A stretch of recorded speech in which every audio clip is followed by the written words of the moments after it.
Among Bleach fans, Kisuke Urahara is one of the most highly regarded characters in the entire series. Through his fascinating character, he offers a unique take on the mentor trope that is commonly found within shonen anime. Although he's not as directly involved in teaching as some of the other mentor figures, his impact on Ichigo and nearly every other character in the story is indisputable. He is not only an influential character, but also one who plays a critical role in numerous events throughout the story, to the point where several characters wouldn't have survived without his help. What makes Urahara particularly intriguing is his ambiguous moral standing. From early on in the story, he's portrayed as a somewhat shady figure, and he maintains this mysterious aura until the end of the story. Fans haven't overlooked this aspect of his character, with some even waiting for the day that there is a shocking reveal of Urahara's true sinister intentions, similar to Aizen's groundbreaking betrayal during the end of the Soul Society arc. Now, if you take into account Urahara's significant influence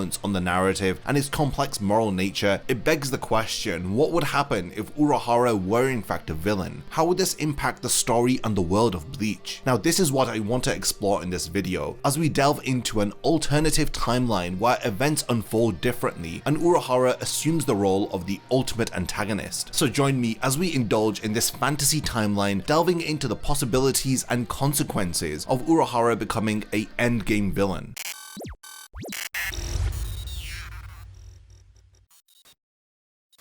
Before the video begins, only 12% of the people who watch my content are subscribed to the channel. If you enjoy these videos, then subscribe and stick around for more content just like this. Now let's get back to the topic of the video. Before we talk about Urahara's actions as a villain, it's crucial to understand his motivation for choosing this path. As a character who strives to maintain the status quo, his worldview would need to be shaken for him to turn against it. We are aware from the Can't Fear Your Own World light novels that Urahara fears becoming like Aizen, given the fact that they share some similarities. He in fact relies on Yoruichi to keep him in check, and their friendship serves as a moral anchor for Urahara. In order to set the stage for this scenario, we can say that Urahara would lose hope in the world if he had lost Yoruichi. So for argument's sake, during the Turn Back the Pendulum arc, let's say that Aizen kills Yoruichi and Tessai, leaving Urahara powerless and banished from the Soul Society on the grounds of holification allegations and being responsible for the death of his friends. Now, without Yoruichi and Tessai's influence, Urahara's darker desires will start to surface. When using the Hokyoku on the holified captains, he would subconsciously create powerful beings in order to help him fight Aizen. These beings are strong pseudo-Arrancar versions of the captains. They would retain their skills but lack any sense of humanity. This would conveniently mean that Urahara would need to keep them by his side, as they would pose a threat to humanity, which means that the Vizards lose their sense of freedom and they become Urahara's puppets. Now, as the story continues, he would still save Masaki in the same way that he did in the main timeline, but due to his newfound desire for power, he doesn't discard or seal the Hokyoku, which ultimately sets events into motion for his rise to power. As we know, the Hokyoku has the ability to grant its users deepest desires, and it would eventually begin to set up events that would lead to Urahara's eventual ascension to power. With a malicious Urahara at the center, let's now explore how the story unfolds in the present day of this alternative timeline. In this version, while Urahara would initially aim to do good, his subconscious desires for revenge and to overthrow the world that had wronged him still linger. I believe that Urahara wouldn't consciously choose to be evil, because this would be out of character for him. Instead, specific story beats will be altered due to the influence of the Hokyoku. Ichigo would still awaken his Shinigami powers and Rukia would lose hers, but Urahara doesn't end up hiding the Hokyoku within Rukia's body, resulting in her regaining her powers gradually. The story would then continue as expected until the Soul Society arc. Now, following Byakuya destroying the source of Ichigo's Shinigami powers, Urahara would use the Hokyoku to restore and boost Ichigo's powers, granting him immediate access to his Bankai as well as holification. The Hokyoku would do this in order to fulfill Urahara's subconscious desire to expose Aizen, because a more powerful Ichigo would be able to cause more havoc within the Soul Society. But now that Ichigo has gained the powers of White Zangetsu without all of the necessary introspection, this sets up the stage for disaster. Following Following Urahara's training, Ichigo and his friends easily enter into the Soul Society in order to save Rukia. Because of Ichigo's massive power boost, he has no real problem dealing with Jidambo and Gin at the Serete Gate, since at this point he has none of the fear that inhibits his power during the Arrancar arc. The real issues arise not too long after this. Because of his inexperience with using both his hollow powers and Bankai, Ichigo gets incredibly exhausted and he is forced to fight against Kinpachi, who tracks down his Reiatsu much more quicker than in the original timeline, due to the explosive battle between Ichigo and Gin. This results in Ichigo getting defeated by Kinpachi and even killed by him, since Ichigo would refuse to give up. This creates a perfect opening for White Zangetsu to take over Ichigo's body out of desire to protect him. Ichigo in this fully hollified state would brutally kill Kinpachi, ensuring that he is taken off the board early on in this timeline so he doesn't become a problem in the future. Ichigo then gets subdued by the combined force of all of the Gote 13 members, and they place Ichigo in a makeshift prison made up of multiple Kido seals due to the chaotic state that the Soul Society is in at the time. On the other side of the Soul Society, the members of Squad 11 end up being much more hostile towards Ichigo's friends due to Ichigo having killed Kinpachi. This incidentally leaves Aizen and his subordinates in a very interesting position, since they end up not really revealing themselves as the true masterminds behind the events that had gone down within the Soul Society. And because of this, the deaths of the Central 46 are pinned on Ichigo and his friends, who are scheduled to be executed the next day along with Rukia. Now, with all of the different story beats that have been altered in this timeline, it's quite interesting that in this world, Ichigo doesn't earn the Soul Society's respect as a consequence of entering the Soul Society with his hollow powers activated. But because Aizen has been closely monitoring Ichigo, he sees him as too valuable to lose to an execution. So Aizen reveals his and his subordinates' true motives to the Soul Society in order to save Ichigo's life, knowing that he will play an essential role to his future plans. Now, this is an outcome that Urahara would have undoubtedly predicted. So the Aizen reveal would happen as it did before, but this time Aizen holds an unconscious Ichigo in hand as he leaves the Soul Society together with his subordinates. Now, this is where Urahara would intervene into the story, as he would have predicted that Aizen would save Ichigo, and thus he would have been able to pinpoint their location within the Garganta immediately after they leave the Soul Society. Now, with Gin still heavily injured from his fight with Ichigo and Tozen missing the enhanced power of holification, their only backup is a few Menos Grande, and this is the perfect time for Urahara to intercept them in order to save Ichigo. Here, Urahara would take the Vizards, or as they are known in this timeline, the Pseudo Arrancar, with him to help him during his confrontation with Aizen and the others. During their first meeting since the events of the Turn Back the Pendulum arc, Urahara probably wouldn't be saying much, but Aizen on the other hand would take the opportunity to mock Urahara in his typical troll-like fashion. Additionally, he would question Urahara's motives for wanting to save Ichigo, as he would have been able to deduce that Aizen wouldn't be interested in killing him. In fact, Aizen might have even released Ichigo if he was sure that the Soul Society wouldn't harm him. Urahara ignores Aizen here and just attacks with his Pseudo Arrancar army. This would draw Aizen's attention as he recognizes who the Pseudo Arrancar are. He would then criticize Urahara for transforming them into what he sees as pets, but Urahara modestly responds by stating that despite the limitations of his capabilities, it was simply the best that he could do here. After all, what they are now is a far better alternative to what Aizen had originally intended. Aizen would then question whether if the Pseudo Arrancar state was created using the Hokyoku's power, and this question likely makes Urahara freeze, giving Aizen an opportunity to strike him. Aizen repeats his question, to which Urahara remains silent, as he then proceeds to mock his claim of trying his best. He reveals that the Hokyoku is a device that grants its masters deepest desires, and that the transformation of the former captains into monsters was due to Urahara's own desire, not because of the limitation of his capabilities. Aizen explains that Urahara had intercepted him not just to save Ichigo, but because it was the best chance to kill Aizen. He points out the unusual method that Urahara had used to restore Ichigo's powers, suspecting that it was to cause chaos within the Soul Society, leading to Ichigo's capture and probable execution, an event that Aizen would have wanted to prevent. Unlike the original timeline of events of the Soul Society arc, where everything was planned by Aizen in order to smoke out the Hokyoku, all of the events in this alternative timeline would have been planned by Urahara in order to smoke out Aizen himself. However, Aizen reminds Urahara that he is also a master strategist, and he was in fact hoping for Urahara to show himself. Aizen would then show Urahara that he has taken his Hokyoku during their clash, as he criticizes his lack of foresight. Aizen then reveals his own Hokyoku in his possession, as he explains that he was expecting Urahara to bring his too. Aizen then merges the two Hokyokus just as in the original timeline, much to Urahara's horror. Now, with the perfected Hokyoku, Aizen embeds it into his chest and he begins to transform, mocking Urahara for being blinded by revenge or not realizing the full potential of the Hokyoku. To Aizen's surprise, Urahara's horror turns into a smile as he asks Aizen if he remembers what he had said about the Hokyoku granting its master's wish. Aizen asks him why is it that he is only now remembering this question, but Urahara responds by telling him that it would seem that the Hokyoku has already made its choice. Urahara begins to explain that while he had thought of everything that Aizen had mentioned, he had saw that there was nothing wrong with his desire to kill Aizen, since his power and ambition were a massive threat to the world. Aizen attempts to cut down Urahara, but he realizes that he cannot move, and the white substance that he had assumed was the power of the Hokyoku has now started to bind him completely. Urahara stands up explaining that his desire to kill Aizen comes from his want to protect the world. He implants the wrist seals that he had used against Aizen in the original timeline onto the wrists of the now restrained Aizen. He then realizes what has happened and that the reason that he had lost control of the Hokyoku was that he had underestimated how much of the Hokyoku's power Urahara had already tapped into. At this point, Urahara had been using the Hokyoku for quite a while and as a result had gained its full recognition as its master, while Aizen's incomplete Hokyoku hadn't yet accepted him as its master. So in a surprising turn of events, Aizen had fed his Hokyoku to Urahara's and not the other way around. The now completed Hokyoku would teleport into Urahara's chest as he walks away from Aizen. He observes that Gin and Tozen have already been defeated by the pseudo Arrancar and that Ichigo is still laying there unconscious. Aizen then calls out to him suggesting that Urahara should take Aizen with him and leave since he has won, but Urahara smiles acknowledging Aizen's point but doesn't approach Ichigo. He in fact tells Aizen that Ichigo's heroism is admirable, but Ichigo's power would prove to be too much of a threat to the world if he were to turn against it. Aizen asks him to clarify whether if he means that he would be a threat to the world or to himself, and Urahara answers by saying that he'll do whatever it takes to prevent another monster like Aizen from being born. He then responds by asking if Urahara is sure that there isn't already a greater monster that they have to worry about. His smile then fades as he opens a portal up to the living world and enters through it. He looks back at Aizen in silence as Aizen's Reiatsu erupts, incinerating himself, Tozen, and the unconscious Ichigo. Urahara closes the portal just before the explosion is able to reach him. At this point, Urahara, weighed down by the consequences of his actions, returns to the living world. He is now left to come to terms with the weight of the choices that he has made and the lives that he has affected along the way. Although now that Aizen's destructive ambitions have been stopped, the loss of Ichigo leaves a somber impact on those who have known him. Urahara knows that he must face the reality of this situation and learn to navigate the world without the presence of both Aizen and Ichigo. Turning to the Soul Society, they are left to deal with the aftermath of the events that have been orchestrated by Urahara. Captains and lieutenants mourn the loss of their comrades, namely Gin and Tozen, and they grapple with the reality that someone they had once trusted had been manipulating them all along via Aizen. The surviving members of Ichigo's friends and family are left to cope with the loss of their beloved protector, and as time goes on, Urahara dedicates himself to righting the wrongs that he has committed in his quest for vengeance. He focuses on repairing the damage that was done to the Soul Society as well as the world of the living. In his heart, Urahara is wrestling with all of the guilt and regret that he is feeling. He cannot help but to wonder if there was a better way to have achieved his goal. Could he have stopped Aizen without sacrificing Ichigo and so many others? The answer eludes him, but he is determined to atone for his mistakes. Ultimately, in this alternative timeline, Urahara's actions reshape the landscape of the Soul Society, the living world, and the relationships between their inhabitants. While his intentions were born from a desire to protect the world, the outcome is a harsh reminder that even the noblest of goals can lead to devastating consequences, especially when pursued with ruthless determination and vengeance. In summary, the story of Urahara in this timeline is a cautionary tale of the dangers of unchecked power and the fine line that exists between good and evil. As the world moves on from the death of Aizen and Ichigo, those who are left behind must learn from Urahara's actions and must strive to create a better, more balanced future for everybody, especially knowing that the return of the Quincy is around the corner, and this time, Aizen and Ichigo are not going to be there to help the Soul Society, but this may give Urahara an opportunity to atone for his sins, knowing that the completed Hokyoku has merged with his body, and surely this will be a valuable asset in a battle against Yhwach and the Quincy. Now, what did you think of this what if story? I genuinely would love to know all of your thoughts about this timeline where Urahara is consumed by his desire for revenge, and he actually lives up to the expectation of several fans by becoming evil in order to fulfill his desire to defeat Aizen. I know that some controversial decisions were taken during this what if scenario, so for this reason I'd love to know how all of you would plan out this scenario. Definitely continue the discussion in the comments, and I cannot wait to read all of your versions of this fascinating alternative Bleach timeline. Lastly, thank you for making it to the end of this video, and I can't wait to see you in my next Bleach video.